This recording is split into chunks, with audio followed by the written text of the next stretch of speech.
அரசாங்கத்தின் மிருகத்தின் முத்திரையாவது, இங்க இருக்கு பாருங்க, ஒரு மிருகத்தின் முத்திரை, ஒரு அரசாங்கத்தினுடைய முத்திரையாவது, அதன் நாமம், இங்க ஒரு பேர் இருக்கு, அதன் நாமத்தையாவது, அதன் நாமத்துக்கான இலக்கம் ஒரு நம்பர், இந்த நம்பரையாவது பெற்றுக் கொள்ளுகிறவன் தவிர, இதை வாங்குறவன் தவிர வேறு ஒருவனும் வாங்கவும் விற்கவும் கூடாதபடிக்கு செய்தது அப்படின்னு இருக்கு. இப்ப கரெக்டா இந்த ஆதார் இல்லாம எதையும் வாங்கவும் முடியாது விற்கவும் முடியாதுன்னு அரசாங்கம் என்ன செஞ்சிருச்சு, எல்லாத்தையும் அப்படி நம்மளே கொஞ்சம் கொஞ்சமா என்ன பண்ணாங்க, அப்படியே நெருக்கி கொண்டாந்துட்டாங்க. இப்ப நம்ம அதான் எப்படி பண்ணிட்டு இருக்காங்க, அவங்க என்ன பண்ணாங்க, இப்ப நம்ம எந்த அளவுல இருக்கிறோம் அப்படிங்கறத இந்த காலையில பார்க்க போறோம். அப்ப அந்த அரசாங்கத்தினுடைய இந்த திட்டம், இது பேரு நம்ம அரசாங்கம் இல்ல. இப்ப உடனே நீங்க என்ன நினைக்க கூடாது, அப்ப ஆதார் தான் வெளிப்படுத்தல் 13-17 அப்படின்னா இந்தியால தான் இந்த அந்திகேஸ்வரி ஆட்சியோட இருக்கா, இதான் அதுவா அப்படின்னு கேட்டீங்கன்னா இது அல்ல. ஆனா இது அதுல ஒரு பார்ட். இதை கொண்டு வந்தது உலக அரசாங்கம், எந்த அரசாங்கம் கிடையாது, உலக அரசாங்கம். உலகத்தை ஆளுகை செய்ய போகிறதான ஒரு குழு இருக்கு, ஒரு அமைப்பு. அவங்க தான் இந்த உலகத்தை ஆள செய்யணும்னு சொல்லி அவங்க என்ன செய்யறாங்க, ஆசைப்படுறாங்க. அதனால அவங்க என்ன பண்றாங்கன்னா, மொத்த மக்களையும் ஒரு கணக்கெடுப்புக்குள்ள என்ன செய்யணும், கொண்டு வரணும்.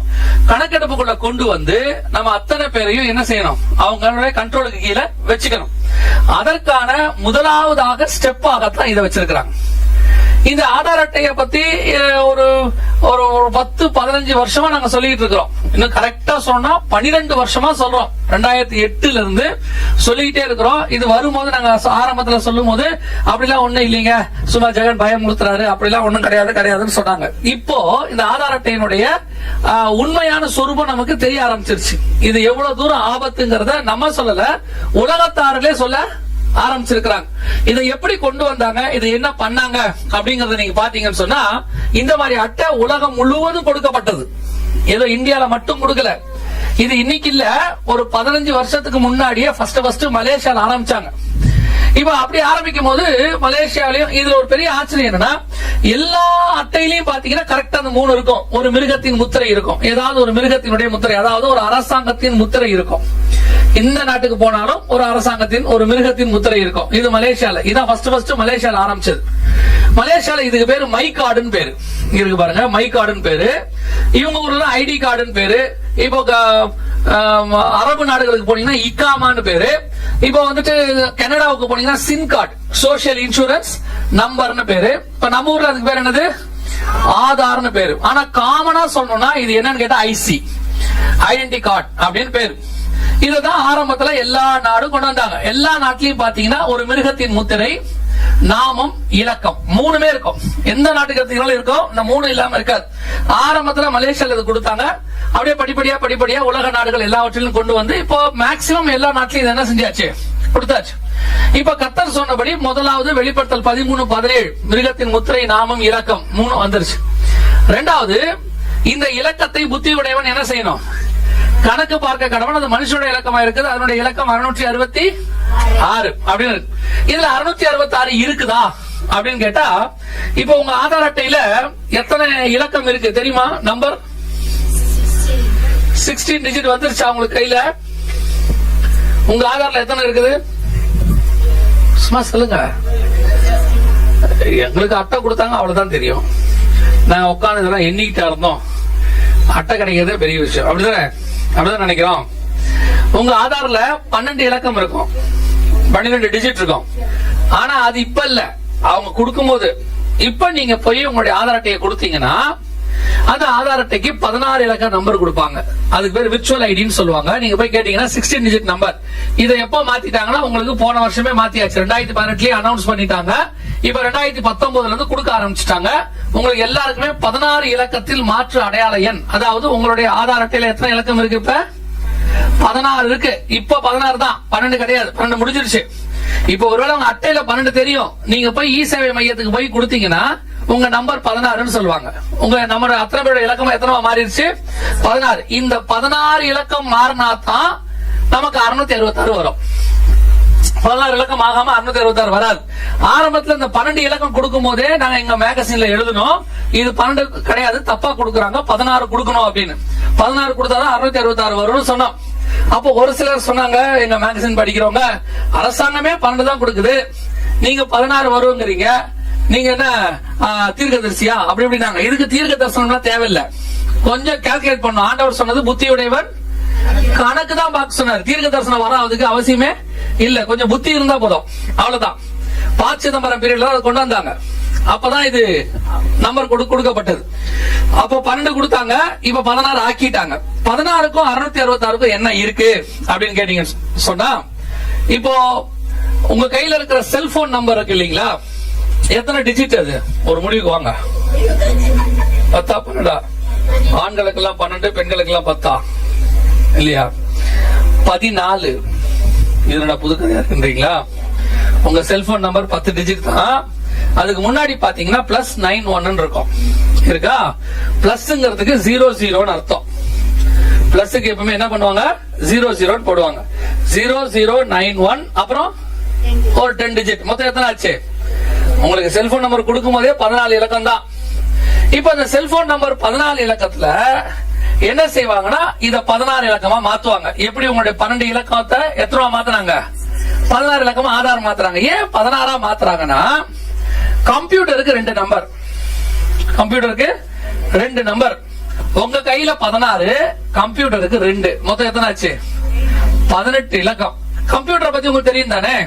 கம்ப்யூட்டர் லாங்குவேஜ் கேள்விப்பட்டிருக்கீங்களா? இப்போ ஒரு சிலர் கன்னடம் பேசுறோம், ஒரு சிலர் தமிழ் பேசுறோம். அதே மாதிரி கம்ப்யூட்டருக்கு மதர் போர்டுன்னு ஒண்ணு இருக்கு, நமக்கு தாய்மொழி மாதிரி அதுக்கு ஒரு மதர் போர்டு. அந்த மதர் போர்டோட லாங்குவேஜ் என்ன தெரியுமா? கம்ப்யூட்டர் லாங்குவேஜ் பைனரின்னு சொல்லுவாங்க. அதுக்கு பேர் என்னது? பைனரி. பைனரினா 2 டிஜிட் தான், 0 1 அப்படிதான். நீங்க கம்ப்யூட்டர்ல எவ்வளவு விஷயத்தை இன்ஃபர்மேஷனை நீங்க போய் ஸ்டோர் பண்ணாலும் அது எடுக்க போறது என்னமோ 2 நம்பர் தான், 01. இப்ப 010101 கூட தான் வச்சுக்கோ. அது எப்படிங்க 2 டிஜிட்டுக்குள்ள அவ்வளோத்தையும் வச்சுக்குமா அப்படின்னு கேட்டீங்கன்னா, இப்ப நம்ம இங்கிலீஷ்ல 26 எழுத்து இருக்கு. இந்த முழு பைபிளையுமே நீங்க அந்த 26 எழுத்துக்குள்ள தான் எழுதுவீங்க.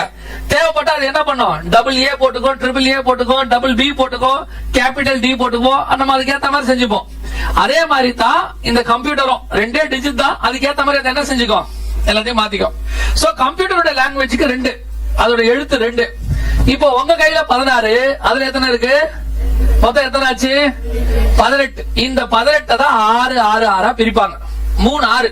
இந்த 3 6 ஏன் பிரிக்கிறாங்கன்னா, ஒவ்வொரு 6க்கு பின்னாடி ஒரு இன்ஃபர்மேஷன் இருக்கும். இப்போ உதாரணமா உங்க செல்போன் இருக்கு, +91 அப்படின்னு இருக்கு. இந்த +91 என்ன அர்த்தம்? இந்தியா நம்பர்னு அர்த்தம். +91 என்ன அர்த்தம்? இந்தியா. அதுவே +44 அப்படின்னு போட்டாங்கன்னா இங்கிலாந்துன்னு அர்த்தம். அப்புறம் +1 போட்டாங்கன்னா அமெரிக்கான்னு அர்த்தம். ஒவ்வொரு நாட்டுக்கும் அது இருக்கு. அதை பார்த்த உடனே கண்டுபிடிச்சிருவாங்க. இப்ப நம்ம ஊர்ல பின்கோடு நம்பர் இருக்குல்ல, போஸ்டல் பின்கோடு நம்பர். உங்களுக்கு என்ன பின்கோடு நம்பர்? 5னாலே கர்நாடகா. அந்த பின்கோட்ல 5ன்னு பார்த்த உடனே அது என்னது? கர்நாடகா. 6னா தமிழ்நாடு. அப்ப 6ங்கிறது எதை குறிக்குது? தமிழ்நாட்டை குறிக்குது. அப்ப +91 எதை குறிக்குது? இதுதான் இன்ஃபர்மேஷன். அந்த நம்பருக்கு பின்னாடி என்ன இருக்குது? ஒரு இன்ஃபர்மேஷன். அந்த மாதிரி 18 இலக்கத்துக்கு பின்னாடி ஒரு இன்ஃபர்மேஷன் இருக்கும். ஃபர்ஸ்ட் 6 இலக்கம் என்ன சொல்லுவோம்? International code 0091. அடுத்து 98405 அப்படின்னு இருக்கு, 98450, 9443 இப்படிலாம் இருக்கு. இது நெட்வொர்க் கோட். உங்களுக்கு யார் கொடுக்கறாங்க? BSNL, Airtel, Reliance. அது கடைசி 5 இலக்கம் உங்க நம்பர், அதுக்கு பேர் கஸ்டமர் கோடுன்னு பேரு. இப்ப இந்த கடைசியில் இருக்க நம்பர் தான் என்ன செய்யும்? மாறும். 0091 இந்தியா முழுக்க யாருக்குமே மாறாது. அப்புறம் 944 BSNLக்கு மாறாது. ஒருவேளை அவங்களா மாத்தினாதான் உண்டு. இந்த கடைசி கஸ்டமர் கோட் தான் மாறும். அப்போ ஒவ்வொரு 14 இலக்கத்துக்கு பின்னாடியும் என்ன இருக்குது? இன்ஃபர்மேஷன் இருக்கு. நான் உங்களுக்கு இந்த 14 இலக்கம் 16 மாறும்னு சொன்னேன்ல. இப்போ அரசாங்கத்தில் என்ன அனௌன்ஸ் பண்ணிருக்காங்கன்னா, நம்முடைய மொபைல் இலக்கத்தை 11 இலக்கமா மாத்த சொல்லிருக்காங்க. அதாவது +91 இல்லாம 11 இலக்கம். அப்ப மொத்தம் எத்தனை ஆச்சு? 15. நான் என்ன சொல்றேன்னா, இது இன்னொன்னு மாறும். எத்தனை மாறும்? 16 மாறும். இது 12 இலக்கம் +0091, அது ஒரு 4, மொத்தம் 16. நாங்க இது ரொம்ப நாளா சொல்லிட்டு இருக்கிறோம், மாற போகுதுன்னு இப்ப அரசாங்கம் அனௌன்ஸ் பண்ணிருக்குது. 15 digit mobile number. இது 16 இலக்கமா மாறிடும். இப்ப 16 இலக்கமா இது மாறிடுச்சுன்னா உங்களை ஒரு நம்பருக்கு கீழே கொண்டாந்துருவாங்க. சொல்றது புரியுதா? எப்படிங்க ஒரு நம்பர் கொண்டு வருவாங்க? இப்போ உங்களுடைய கையில ஆதார் நம்பர் எத்தனை டிஜிட் இருக்குது? ஆதார் எத்தனை இலக்கம் இருக்கு? இப்ப 16 ஆயிருச்சு. அடுத்து செல்போன் நம்பர் எத்தனை மாற போகுது? 16. இப்ப உங்களுடைய பேங்க் கார்டுல எத்தனை டிஜிட் இருக்குது? ATM card, debit card, credit card, எல்லா கார்டுலயும் எத்தனை டிஜிட் நம்பர் இருக்கு? அது கூட பாக்கலையா? நம்மளுக்கு ஒருத்தன் கார்டு கொடுத்தாங்க, அதுவே பெரிய விஷயம் இல்ல? எத்தனை டிஜிட் இருக்கு? சும்மா பார்த்து பாருங்க, எத்தனை டிஜிட் இருக்கு? 13. எத்தனை இருக்கு? அதை எடுத்து பாருங்க, 16 டிஜிட் இருக்கும். ஒவ்வொரு பேங்க் கார்டு இன்டர்நேஷனல் கோட் நான் சொல்றது, உங்க கார்டுலயும் அப்படிதான் இருக்கும். உலகம் முழுக்க எங்க போனாலும் எவ்வளவுதான் இருக்கும்? 16. இப்ப எல்லாமே 16 ஆயிடும். கம்ப்யூட்டருக்கு எத்தனை இலக்கம்? இப்ப அத்தனையும் நம்ம எதுல ஸ்டோர் பண்ணிட்டு இருக்கிறோம்? கம்ப்யூட்டர்ல ஸ்டோர் பண்றோம். அப்ப கம்ப்யூட்டர்ல ஸ்டோர் பண்ணும்போது கம்ப்யூட்டருக்கு 2 இலக்கம், நமக்கு 16, மொத்தம் எவ்வளவு ஆச்சு? 18 இலக்கம். அப்ப 18 இலக்கம் வந்துருச்சுன்னா நம்மள எதுக்குள்ள கொண்டாந்துருவாங்க? 666க்குள்ள கொண்டு வர வேலை தொடங்கி முடிய போகுது. இது மாதிரி எல்லாமே மாறும். இப்ப என்ன ஆகும்? ஒவ்வொரு நம்பர் இருக்கு. உங்களுக்கு செல்போன் நம்பர் 16, ஆதார் நம்பர் 16, அதுக்கப்புறம் உங்களுடைய பேங்க் நம்பர் 16, இப்படி ஒவ்வொரு நம்பர் 16 வரும்போது உங்ககிட்ட இப்ப எத்தனை நம்பர் இருக்குது? உங்ககிட்ட எத்தனை நம்பர் இருக்கும்? குறைஞ்சபட்சம் உங்ககிட்ட ஒரு 10 நம்பராவது இருக்கும். தெரியுமா? ஒரு செல்போன் நம்பர், ஒரு பேங்க் கார்டு நம்பர், ஒரு Aadhaar card number, ration card வந்து இப்ப அது பின்னாடி வராது, வேற மாதிரி மாத்துவாங்க. அடுத்து உங்களுடைய டிரைவிங் லைசன்ஸ் நம்பர். இப்ப டிரைவிங் லைசன்ஸ் ஸ்மார்ட் கார்டா மாத்திட்டாங்க. இன்னில இருந்து உங்களுக்கு இது கிடையாது. இனிமேட்டு இது புக் எல்லாம் கிடையாது. உங்களுக்கு எல்லாமே கார்டு ஸ்வைப் சிஸ்டம் தான். அதுல ஒரு 16 இலக்க நம்பர் வரும். அடுத்து உங்க ஓட்டர் ஐடின்னு ஒண்ணு இருக்கும், வருதா? அதுல வரும். அதுக்கப்புறம் உங்க இன்கம் டாக்ஸ் ஒண்ணு இருக்கும், பேன் கார்டு நம்பர், அதுல ஒரு நம்பர் வரும் உங்களுக்கு. இப்ப கணக்கு படி பாத்தீங்கன்னா எல்லாத்தையும் ஒரு 5 கார்டுல இருந்து 10 கார்டு வரைக்கும் இருக்கு. இவ்வளவு நம்பரையும் என்ன பண்ணுவாங்கன்னு கேட்டீங்கன்னா ஒரு நம்பரா மாத்துவாங்க. எப்ப மாத்துவாங்க? கொஞ்சம் சவுண்டா, ஏதோ சவுண்டா சொல்லுங்க. மாத்தி முடிஞ்சு போச்சு வேலை எல்லாம். இதுக்கு மேல மாத்த போறது இல்ல. எப்படிங்க மாத்துறாங்க, எப்ப மாத்துனாங்க அப்படின்னு கேட்டீங்கன்னா, உங்க எல்லாரையும் ஒரு 2 வருஷமா ஆதாரோட எல்லாத்தையும் இணைக்கணும்னு சொன்னாங்களா? ஃபர்ஸ்ட் ஆதாரோட எதை இணைக்க சொன்னாங்க? கேஸ் மானியம் வேணும்னா என்ன சொன்னாங்க? உங்க கார்டை எதோட இணைக்கணும்? ஆதாரோட இணைக்கணும்னாங்க. கேஸ் மானியத்துக்காக நம்மளும் என்ன பண்ணோம்? கொண்டு போய் ஆதாரோட இணைச்சோம். கேஸ் மானியம் எவ்வளவு வரும்? ஒரு ஆளுக்கு 200 ரூபா 300 ரூபா கிடைக்கும் ஒரு சிலிண்டருக்கு. ஒரு மாசத்துக்கு 200 ரூபா கிடைக்கும். வருஷத்துக்கு ஒரு 2400 ரூபா 500 ரூபா கிடைக்கும். இப்ப இந்த கேஸ் மானியம் வாங்கணும்னா நம்ம போய் என்ன வாங்கணும்? ஆதார் வாங்கி ஆதாரை கொண்டு போய் எங்க கொடுக்கணும்? கேஸ் ஏஜென்சி கிட்ட கொடுக்கணும். இப்ப ஆதார் வாங்கறதுக்கு நம்ம என்ன கொடுக்கணும்? இல்லையா, ஒண்ணுமே கொடுக்கலையே. போய் ஃபார்ம் ஃபில் பண்ணி கொடுத்த அவங்க எனக்கு என்ன கொடுத்துட்டாங்க? ஆதார் நம்பர் கொடுத்துட்டாங்களே அப்படின்னீங்கன்னா, இருக்கிறதுலயே வெளியேறப்பட்ட காஸ்ட்லியான மொத்த டீடைல்ஸையும் நீங்க ஆதாருக்கு தான் கொடுத்துருக்கீங்க. ஆதாருக்கு என்ன கொடுத்தீங்க? உங்க போட்டோ, உங்க கண் கருவிழி, உங்க 10 விரல் ரேகை. என்ன விஷயம்னா, இந்த கை ரேகை உலகத்துல யாருகிட்டயுமே இருக்காது. இதுக்கு பேரு யூனிக் ஐடின்னு பேரு. இது கர்த்தர் நமக்கு கொடுத்தது. இது அடையாளத்துக்காக ஆண்டவர் நமக்கு வச்சார். அப்புறம் இத பத்தி படிக்கும் போதுதான் தெரிஞ்சிச்சு, ஆண்டவர் இது மட்டும் கொடுக்கலையாமா, இன்னும் இந்த மாதிரி நிறைய கொடுத்திருக்காரு நம்ம உடம்புல. கைரேகை 10 உலகத்துல வேற யாருக்குமே இருக்காது. அதே மாதிரி கால் பெருவிரல் ரேகை. உங்க கால் பெருவிரல்ல ஒரு ரேகை இருக்கு, தெரியுமா? பாத்திருக்கீங்களா யாராவது? ஒரு கால் பெருவிரல் ரேகை இருக்குது. இதுவும் உலகத்துல யாருக்குமே இருக்கலாம். அதே மாதிரி கண் கருவில் இருக்குல்ல, இந்த அமைப்பு உலகத்துல வேற யாருக்குமே இருக்காதாமா. அது மட்டும் இல்லையாமா, நம்முடைய உடம்புக்குள்ள டிஎன்ஏ ஒண்ணு இருக்குதாமா, அதுவும் உலகத்துல வேற யாருக்கும் இருக்காது. அது மட்டும் இல்லையா, நம்மள ஓக்கல் கார்டு ஒண்ணு இருக்குதான். இந்த ஓக்கல் கார்டு சிஸ்டத்தை எடுத்து பாத்தீங்கன்னா அத்தனை பேருக்குமே வேறுபடுமா. ஒருத்தருக்குமே எப்படி வராதான், ஒரே மாதிரி வரவே வராதான். அத்தனை பேருடைய இதையும் மாத்த முடியுமா?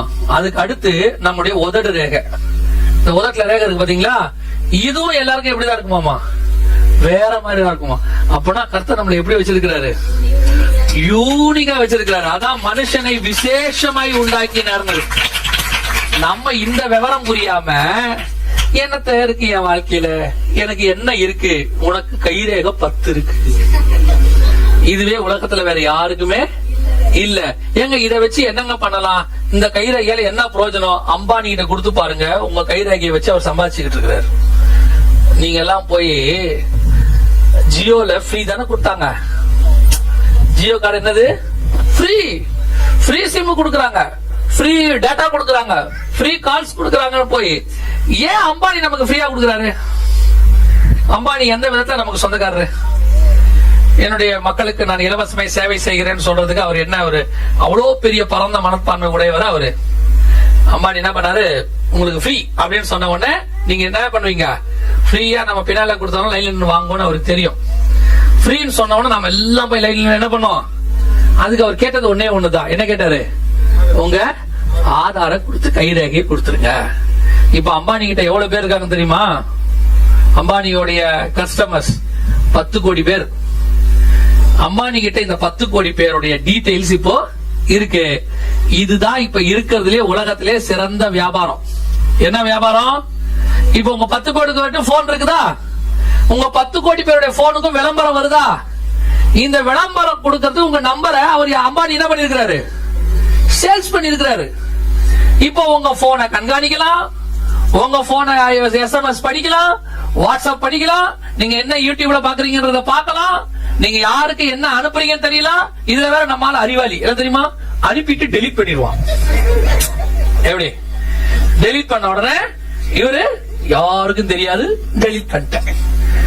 இன்னும் கொஞ்சம் அதிதீத அறிவாளி இருக்கு, அது என்ன பண்ணா டெலீட் ஃபார் எவ்ரி ஒன் போட்டா அவருக்கும் டெலீட் ஆயிடுமா.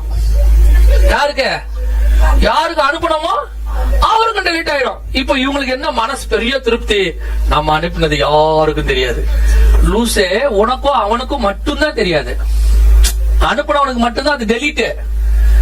நீங்க இந்த போன் வாங்கின உடனே 3 கேள்வி கேட்டுச்சு. யாராவது பாத்தீங்களா? அத போனை வாங்கி ஆன் பண்ண உடனே முதல்ல 3 கேள்வி கேட்கும். யாராவது அது என்ன கேள்வினாவது பாத்தீங்களா? பாத்திருக்க மாட்டோம். அது என்ன கேட்கும், நமக்கு அது உடனே ஆன் ஆகி லைட் வரணும், சாம்சங் அப்படி வரணும். அதனால அது என்ன கேள்வி கேட்டாலும் நமக்கு அதை பத்தி கவலையே இல்ல. ஃபர்ஸ்ட் கேள்வி, உன்னுடைய கான்டாக்ட்ஸும் இமெயில்ஸ் எல்லாத்தையும் படிக்கவும் எனக்கு ஒரு காப்பி வைத்துக் கொள்ளவும் எனக்கு உரிமை இருக்கிறது, பர்மிஷன் கொடுங்க. ஓகே, ஆனா போதும். அடுத்த கேள்வி, நான் உங்ககிட்ட இருந்து எடுக்கிற எல்லாத்தையும் என்னுடைய customers, third party, YouTube, Facebook, WhatsApp எல்லாருக்கும் கொடுப்பேன். ஓகே, நீ யாருக்கு வேணாலும் கொடு, ஆனா முதல்ல ஓபன் ஆயிடு. கடைசியா அது சொல்லுச்சு, நீ உங்ககிட்ட இருந்து எடுக்கிற எல்லா டீடைல்ஸும் உங்ககிட்ட அழிஞ்சிட்டா கூட கிளவுட்ல எங்கிட்ட இருக்கும், நீ வேணா எங்கிட்ட இருந்து டவுன்லோட் பண்ணிக்கலாம். ஓகே, இது எப்படி இருக்கு நீங்க யோசிச்சு பாருங்க. நீங்க போய் ஒரு இடத்த ரெஜிஸ்டர் பண்ண போறீங்க, பத்திரம் ரெஜிஸ்டர் பண்ண உடனே ரெஜிஸ்ட்ரார் சொல்றாரு, இது ரொம்ப காஸ்ட்லியான பத்திரம், நீங்க தொலைஞ்சு போயிட்டா கஷ்டமாயிடும், ஒரிஜினல் எங்கிட்ட என் வீட்டுல இருக்கட்டும், ஜெராக்ஸ் காப்பி மட்டும் உங்ககிட்ட கொடுக்குறேன், எப்ப வேணுமோ எங்க வீட்டுக்கு வந்து பாத்துட்டு போங்கன்னா ஓகேவா? ஓகேவா இல்லையா? அட அதுக்குதான் நீங்க ஓகே கொடுத்துருக்கீங்க. நம்மளுடைய மொத்த காப்பி இப்ப யார்கிட்ட இருக்கு? அவங்கிட்ட இருக்கு, அம்மானிட்ட இருக்கு, எல்லாம் இருக்கு. இப்ப நீங்க எல்லாத்தையும் கொடுத்துட்டு இப்ப ஃப்ரீன்னு நம்மளும் போய் எல்லாத்தையும் அவனே டீடைல்ஸ் கொடுத்தாச்சு. இப்ப நீங்க எங்க போறீங்க, எங்க வரீங்க, எந்த இடத்துல எவ்வளவு நேரம் உட்கார்ந்து இருந்தீங்க அத்தனையும் அவங்களுக்கு தெரியும். தெரியாதுன்னு சொல்லவே சொல்லாதீங்க, நாங்க ப்ரூஃபோட வச்சிருக்கோம். ப்ரூஃப். ஒரு நாள் இவர் கூட தான் வந்தாரு, இவருக்கு அதுக்கு சம்மதமே இல்ல. இவர் கூட வந்து உட்கார்ந்து இருந்தாரு, திருப்பி எல்லாம் வந்துட்டோம். வந்த உடனே இவருக்கு SMS வருது, எங்க இடத்துக்கு வந்துட்டு போனதுக்கு நன்றி. எப்படி இவரை கண்டுபிடிச்சான்? நாங்க தான் அந்த இடத்துக்கு போனோம், நாங்க தான் எங்க கார்டு தான் ஸ்வைப் பண்ண, நாங்க தான் அங்க என்ன செஞ்சோம், பில் பே பண்ணோம். இவர் கூட வந்து சாப்பிட்டவரு, கூட வந்து சாப்பிட்டாலும் சரி, கை கொடுத்துட்டு போனாலும் சரி, அவங்க இடத்துக்குள்ள கால் வச்ச உடனே அவங்களுடைய கண்ட்ரோலுக்குள்ள நீங்க போயிடுறீங்க. இப்ப உங்களோட டீடைல்ஸ் அந்த கடைக்காரங்களுக்கு கொடுத்தது யாரு? KFC காரனுக்கு.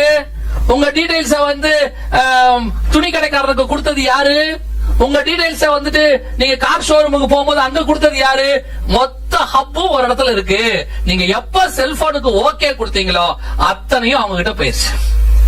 இப்போ நீங்க 24 மணி நேரமும் கண்காணிப்பு வளையத்துக்குள்ள தான் இருக்கிறீர்கள். நீங்க அனுப்புற ஒவ்வொரு SMS அவங்க படிக்கிறாங்க. நீங்க அனுப்புற ஒவ்வொரு வாட்ஸ்அப்பையும் அவங்க படிக்கிறாங்க, ஒரு காப்பியை வச்சிருக்காங்க.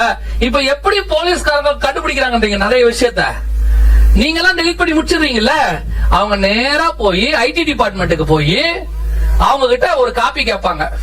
இந்த நம்பர்ல இருந்து இந்த நம்பருக்கு எத்தனை கால் போயிருக்கு, என்ன மெசேஜ் போயிருக்கு, யார் யார்கிட்ட பேசிருக்காங்கன்னா பிரிண்ட் அவுட் எடுத்து கையில கொடுத்துருவாங்க. இல்ல நான் டெலிட் பண்ணிட்டேன், நான் வச்சிருக்கேன், வேணா எங்ககிட்ட ஒரு காப்பி வாங்கிக்க நான் கொடுத்துருவான். சமீபத்துல சைனால ஒரு வீடியோ வெளியிட்டாங்க. இது 5 வருஷத்துக்கு முன்னாடி உள்ள வீடியோ. இந்த வீடியோ பத்தி எங்களுக்கு தெரியும், ஆனா இத நாங்க மெசேஜ்ல சொன்ன மாதிரி நாங்க அந்த வீடியோ பார்க்கல. எப்படி அப்படின்னு கேட்டீங்கன்னு சொன்னா, அந்த டெக்னாலஜிக்கு பேரு ஐ ஆன் த ஸ்கை அப்படின்னு பேரு. அது பேர் என்னது? வானத்தில் ஒரு கண் அப்படின்னு பேரு. அது எப்படின்னு கேட்டீங்கன்னு சொன்னா, நீங்க ரோட்ல நடந்து போகும்போது உங்க கையில இருக்கிற வாட்சோடைய டைம் வரைக்கும் பார்க்கலாம். உங்க வாட்ச்ல இருக்கிற டைம் அவங்க பார்க்கலாம். ஏங்க அப்படி இல்லாம அங்க செய்ய முடியும், நீங்க ரொம்ப ஓவரா கதை விடுறீங்க, ரொம்ப தான் எங்களை பயமுறுத்துறீங்க அப்படின்னீங்கன்னா, நாங்களும் இந்த டெக்னாலஜியை பத்தி ரொம்ப நாளா படிச்சிருக்கிறோம். நான் ஒரு 10 வருஷத்துக்கு முன்னாடி பிளைட்ல போயிட்டு இருக்கும் போது என் கூட பேசின ஒரு சயின்டிஸ்ட், அவர் நம்ம ஹைதராபாத்காரர், அவர் எனக்கு சொன்னதான ஒரு இன்ஃபர்மேஷன் அது. அதுக்கப்புறம் அதை நான் விட்டுட்டேன். அதுக்கப்புறம் சைனால ஒண்ணு பண்ணாங்க, அப்பயும் அதை பத்தி நான் கண்டுக்கல, விட்டுட்டேன். அப்புறம் ரீசெண்டா இந்தியால ஒரு 110 சேட்டலைட் ஒன்னா லான்ச் பண்ணாங்க கின்னஸ் ரெக்கார்டுக்காக. அதுல ஒரு satellite I on the sky, துல்லியமா கண்காணிக்கக்கூடியது. மழை பெஞ்சாலும், இடி இடிச்சாலும், மேகமூட்டமா இருந்தாலும், இது அதையும் தாண்டி ஊடுருவி ரோட்ல நடந்துகிட்டு இருக்கிற நம்மள என்ன செய்யும்? துல்லியமா கண்காணிக்கும். அப்படி வாய்ப்பு இருக்குதா அப்படின்னு கேட்டீங்கன்னா, இங்க பாருங்க, இது சமீபத்துல அவங்க விட்டுதான டெக்னாலஜி.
சரிதா? இப்படித்தான் நம்முடைய ஒவ்வொரு வாகனத்தினுடைய நம்பர் பிளேட்டையும் இப்போ கண்காணிக்க முடியும். இப்போ உங்க நம்பர் பிளேட் எல்லாத்துலயும் ஒரு சிப் வச்சு வருது, தெரியுமா? கேள்விப்பட்டீங்களா? எல்லா 4 வீலர் 2 வீலர்லயும் ஒரு நம்பர் பிளேட். முந்தையெல்லாம் நம்பர் பிளேட் நம்ம எழுதிக்கலாம், இப்போ அப்படி கிடையாது. ஆர்டிஓ ஆபீஸ்ல இருந்து நம்பர் பிளேட் வரதுக்கு 1 வாரம் ஆகுது, 10 நாள் ஆகுது. நாங்களே உங்களுக்கு கொடுப்போம் அப்படிங்கிறாங்க. காரணம் என்னன்னா, நம்பர் பிளேட்டுக்குள்ள என்ன இருக்குது? ஒரு சிப் வச்சு கொடுக்கறாங்க. இந்த சிப் சேட்டலைட்டோட கனெக்டட். அது மட்டும் இல்ல, உங்களோட கார்ல போய் பாத்தீங்கன்னா ஒரு சிப் இருக்கு. அந்த லைட் ஒண்ணு பிளிங்க் ஆகிட்டே இருக்கும், நீங்க பாத்துருப்பீங்க. கார் எல்லாம் க்ளோஸ் பண்ணிட்டு வீட்டுக்கு போகும்போது பாத்தீங்கன்னா சென்சார்னு பேரு. அது உள்ள அதுக்கு ஒரு இசிஎஸ் என்ன சொல்லுவாங்க, இஎம்சி சிப் சொல்லுவாங்க, எலக்ட்ரோ என்னமோ சிப் சொல்லுவாங்க. அத உள்ள அந்த சிப்பை வச்சிருக்காங்க. இந்த சிப்ப அது சேட்டலைட்டோட கனெக்ட் ஆயிருக்குது. உங்க கார் காணாம போச்சுன்னு சொன்னா, நீங்க போய் உங்க காருடைய நம்பரை கொடுத்தா போதும், இல்ல உங்களுடைய டிரைவிங் லைசன்ஸ் அவங்க ஆர்சி புக்க கொடுத்தீங்கன்னா போதும், அந்த காரை 2 நிமிஷத்துல அவங்களால கண்டுபிடிச்சு கொடுக்க முடியும் எங்க இருக்குன்னு. இப்ப முடியும், ஏன்னா அந்த அளவுக்கு கண்காணிக்கிற சிப்பு இப்ப எங்க இருக்கு. இப்ப இதையும் தாண்டி ஸ்பேஸ் எக்ஸ் அப்படின்ற நிறுவனம், யாருதான் எலான் மாஸ்க் ஒருத்தர் இருக்கிறார், அந்த நிறுவனக்காரர் என்ன பண்றாங்கன்னா 100% ஏஐ டெக்னாலஜி கார், அதாவது 100% மனிதன் இல்லாமல் ரோபோட் இயக்கிற கார் கொண்டாந்துட்டாங்க. இப்போ வருது, மார்க்கெட்டுக்கு வருது. இனிமேட்டு மனுஷனே தேவையில்லை, நீங்க ஏறிச்சு உள்ள உட்கார்ந்துட்டு படுத்துட்டா போதும். ½ an hour டிரைவர் சீட்ல ஆளே தேவையில்லை, காரே ஓட்டும்.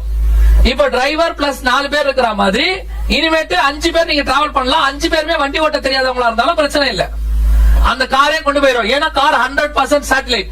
இப்பவே ஆடி கார்ல ஒரு சிஸ்டம் இருக்கு, தெரியுமா? நீங்க பாத்திருப்பீங்கன்னு நினைக்கிறேன்.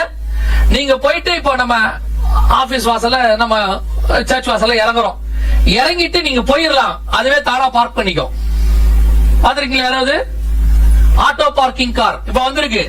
அந்த காரை நீங்க ஆட்டோ பார்க்னு போட்டுட்டீங்கன்னா அதுவே போய் தானா ஒரு இடத்துல என்ன செஞ்சிடும், பார்க் பண்ணிக்கும். அதே மாதிரி நீங்க வரும்போது நீங்க அதுக்கு ஆட்டோ பார்க் இது பண்ணீங்கன்னா அது வந்து நீங்க நிக்கிற இடத்துக்கு வந்துடும். இப்பவே எல்லாமே ஏஐ டெக்னாலஜி. அந்த அளவுக்கு உங்களை என்னையும் கண்காணிக்கிறாங்கன்னு சொல்றேன். அதான் முக்கியம். இதெல்லாம் வாகனத்தை மட்டும் இல்ல, உங்களை என்னையுமே அந்த டெக்னாலஜிக்குள்ள என்ன செஞ்சுட்டாங்க, கொண்டு வந்து கண்காணிக்க தொடங்கியாச்சு. உங்களை என்னையும் கொண்டு போய் ஒரு சர்வாதிகாரி கையில ஒப்படைக்க போறாங்க. அந்த சர்வாதிகாரி கையில ஒப்படைக்கிறத நீங்க எதிர்க்க கூடாது. ஏன் எதிர்க்க கூடாது? எதிர்த்தா சர்வாதிகாரி செய்ய முடியாது. சோ நீங்களாவே நம்மளாவே அதுல மாட்டிக்கொள்ற மாதிரி இப்ப செஞ்சிருக்காங்க. எப்படி? நமக்கு நல்ல வசதி வாய்ப்புகளை பெருக்கி கொடுத்து நாம இப்ப எப்படி ஆயிட்டோம், பயங்கர சொகுசு வாழ்க்கைக்கு வந்துட்டோம். இல்லீங்க நாங்க அப்படிலாம் இல்லீங்க. இல்ல, நம்ம இப்ப எல்லாருமே சொகுசு வாழ்க்கை தான் இருக்கிறோம். ஒரு 25 வருஷத்துக்கு முன்னாடி கம்பேர் பண்ணா இல்லையா? நம்ம சர்வசாதாரணமா பஸ் ஸ்டாண்டுக்கு நடந்து போன காலம் போய் வீட்டை விட்டு வெளியே இருந்தாலும் எதுல தான் வரும், ஒண்ணு டூ வீலரு இல்ல கார், ஏதாவது ஒண்ணு. நம்ம நடக்கிறதுங்கிறது இப்ப நமக்கு ஒரு 50-60% முடிஞ்சிருச்சு. உங்க யாராவது இப்போ மனசு தொட்டு சொல்லுங்க, பித்தளை பாத்திரம் ஒண்ணு இருக்கும், பார்த்து தெரியுமா உங்களுக்கு? மஞ்சள் கலர்ல இருக்கும், பாத்திருக்கீங்களா? இந்த ஜெனரேஷன்ல பாத்துக்கிறது கொஞ்சம் கஷ்டம். பயங்கர வெயிட்டா இருக்கும். அத எடுத்து புளி போட்டு தேய்ப்பாங்க. யாராவது இப்ப செய்வீங்க? தூக்க முடியுமா உங்களால? இப்போ உங்க சைஸ்க்கு பிளாஸ்டிக்ல சின்னதா ஒரு குடம் வாங்கி வச்சிருக்கீங்க. அது அந்த ஒரு 30 வருஷத்துக்கு முன்னாடி நம்ம பிள்ளைங்க விளையாடுறதுக்கு வச்சிருந்தது இல்ல. ஏன்னா இப்ப நம்ம பாத்திரம் வளர்க்கறது, துணி துவைக்கிறது நம்மளை எப்படி பழக்கப்படுத்திட்டாங்க? சொகுசு, அது அவங்க பிளான், அது அவங்களுடைய பிளான். சொகுசு வாழ்க்கைக்கு பழக்கப்படுத்திட்டு நாளைக்கு அவங்க ஒரு கண்ட்ரோல் பண்ணும்போது இந்த சொகுசுக்காக நாம அந்த கண்ட்ரோலை என்ன பண்ணுவோம், ஒத்துக்கொள்வோம். வேற வழி இல்ல. வெரி சிம்பிள்ங்க. செல்போன் இல்லாம இப்ப உங்களால வாழ்க்கை வாழ முடியுமா? 95% மக்களால முடியாது. இன்னும் ஒரு 5% இருக்கு. அந்த 5% முடிஞ்சிருச்சுன்னா 100% நாம எல்லாம் எங்க வந்துருவோம், ஒரு கண்ட்ரோலுக்கு கீழே வந்துருவோம். சமீபத்துல ஒரு செய்தி, அது இன்னொரு வீடியோல இருக்கு. நம்முடைய மொத்த செல்போன் நாம பேசுறது அத்தனையுமே ஒரு இடத்துல ஒரு ஃபைல்ல நமக்கு ரெக்கார்ட் ஆகிட்டு இருக்கு. நம்ம பேசுறது எல்லாமே ரெக்கார்ட் ஆகிட்டு இருக்கு. அதுக்கு பிறகு கிளவுட் ஸ்டோரேஜ் பேரு. நம்ம ஒவ்வொருத்தருக்கும் தனித்தனியா போட்டு வச்சிருக்காங்க. கூகுள் காரன் நீங்க எப்ப வேணா அதை என்ன பண்ணிக்கலாம், டவுன்லோட் பண்ணிக்கொள்ளலாம். கூகுளுடைய சிஇஓவை அமெரிக்காவுடைய சட்டசபையில கூப்பிட்டு, பாராளுமன்றத்தில் கூப்பிட்டு ஒரு விசாரணை நடத்தினாங்க. அந்த வீடியோ இருக்கு, யூடியூப்ல போய் பாருங்க. அதுல அவங்க கேக்குறாங்க, உங்க கூகுள் எங்களை கண்காணிக்குது, நாங்க போகிறத ஒவ்வொன்றையும் கண்காணிக்குதே, உண்மைதானா அப்படின்னு. உடனே அவர் இல்லைங்கிற வார்த்தையை சொல்லல. அவரு இருக்கலாம், இல்லாமலும் இருக்கலாம், இருக்கலாம். ஏன் தெரியாதா அப்படின்னா, அதுக்கு சில ஆப்ஷன் இருக்கு.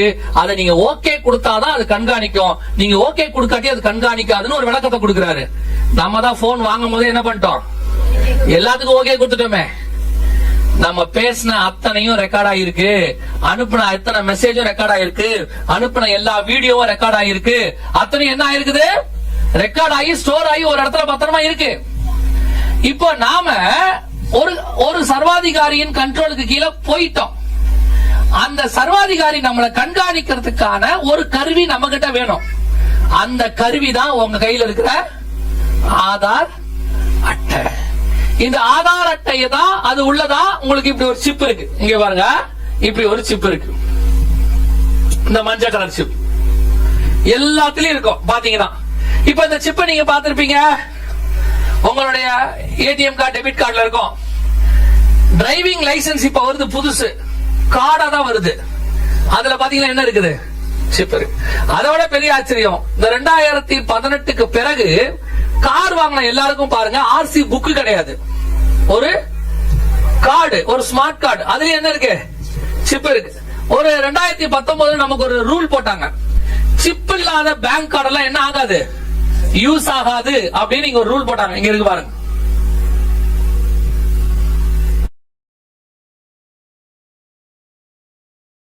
அப்ப என்ன அர்த்தம், இந்த சிப்பு தான் கண்காணிக்கிற கருவி. இதுதான் இப்ப உங்ககிட்ட என்ன செய்யுது, RFID பேரு, ரேடியோ ஃப்ரீக்வன்சி ஐடென்டிபிகேஷன் அப்படின்னு பேரு. இதுதான் உங்களை என்ன பண்ணிட்டு இருக்குது, கண்காணிச்சு நம்மளை கொண்டு போய் ஒரு இடத்துல என்ன பண்ணுது, ஒப்படைக்குது. நம்மளோட டீடைல்ஸ் எல்லாம் எடுக்குது. இந்த சிப்பு இப்ப எல்லாத்துலயும் வந்துருச்சு.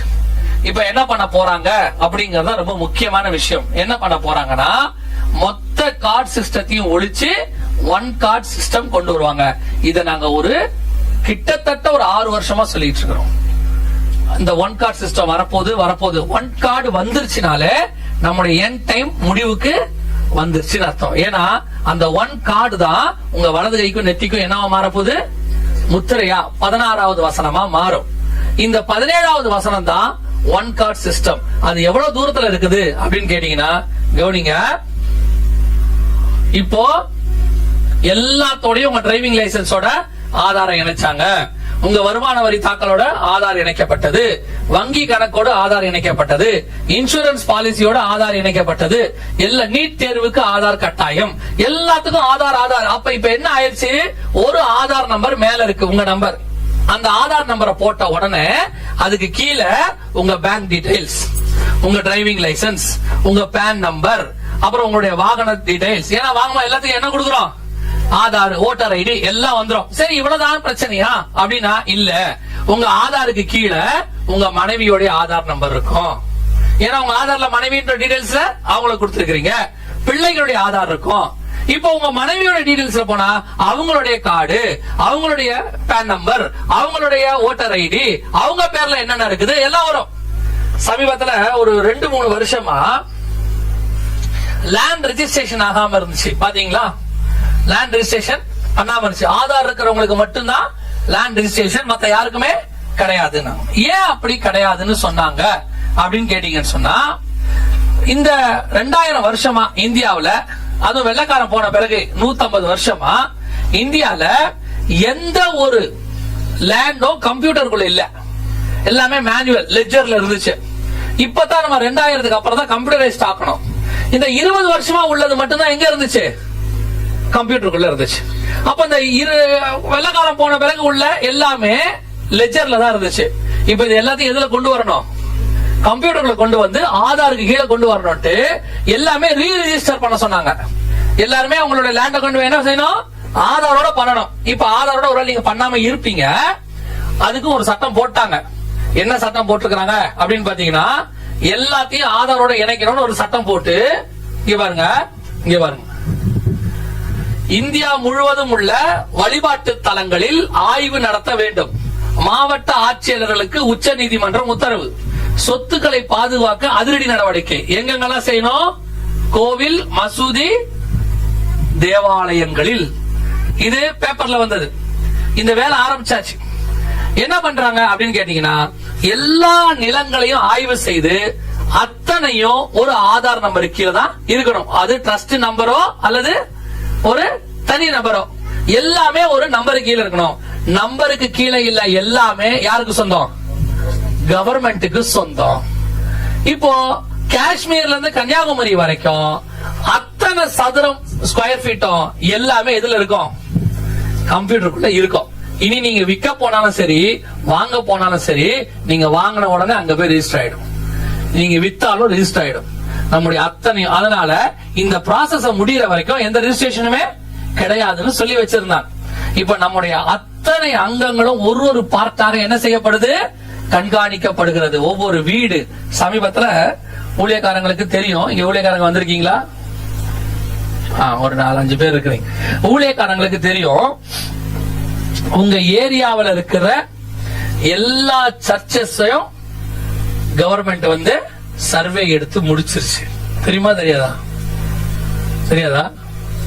அந்தந்த ஏரியால இருக்கிற எல்லா சர்ச்சஸும் எது வாடகையில் இருக்கு, எது சொந்தம், எது இண்டிபெண்டன்ட், எது டினாமினேஷன், அத்தனை டீடைல்ஸ் என்ன பண்ணிட்டாங்க, எடுத்து முடிச்சாச்சு. லோக்கல்ல உள்ள போலீஸ வச்சு எல்லாத்தையும் என்ன பண்ணிட்டாங்க, எடுத்து இப்ப அவங்ககிட்ட 100% என்ன இருக்கு, சர்வே இருக்குது. இனி யாரும் எதுவுமே செய்ய முடியாது. நம்மளை கண்ட்ரோல் பண்றது ரொம்ப தூரத்தில் இல்லை. மிகப்பெரிய சர்வாதிகாரியின் ஆட்சி தொடங்குவதற்கு முந்தின ஸ்டேஜ்ல நம்ம நிக்கிறோம்.